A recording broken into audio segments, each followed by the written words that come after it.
what we looked at, based on NORI studies and various hearings we held, was the transition from the residential side through into Howard and on from Howard and Peekaboo in the southwest. And we realized that in the NORI study we looked at, he was taking, once you hit Howard, on the west side of Howard, that his height requirement or suggestion was to go at that point to 4 and 5 stories.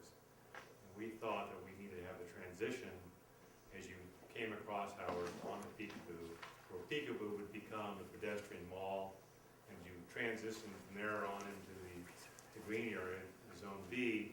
You had a backdrop of the mountain of 9,000 feet, and so height was not quite as a concern at that point because of the backdrop. And if you looked at one of NORI's design objectives or goals, was to deal with height and to limit it as far as the perception was concerned. And you could do that a couple of ways. You could do that by varying stories in the roof, or you could put them against a backdrop that was considerably higher. So we thought that making that transition made sense. So when you went through from Howard to Peekaboo, in the middle of that block is where you begin to transition. 30 feet off Howard, you can begin to transition from a 3-level building to a 4-level building, provided on his term, on his FAR sheet, we were getting in exchange for that either workforce housing, or we're getting hotel use, or some other use that we deemed to be economically viable for this village.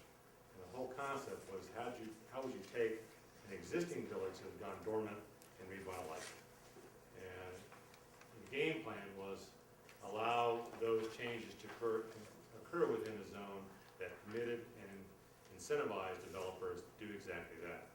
If you wanted to come in and build an 8-story condominium that didn't address those issues, it wouldn't be allowed.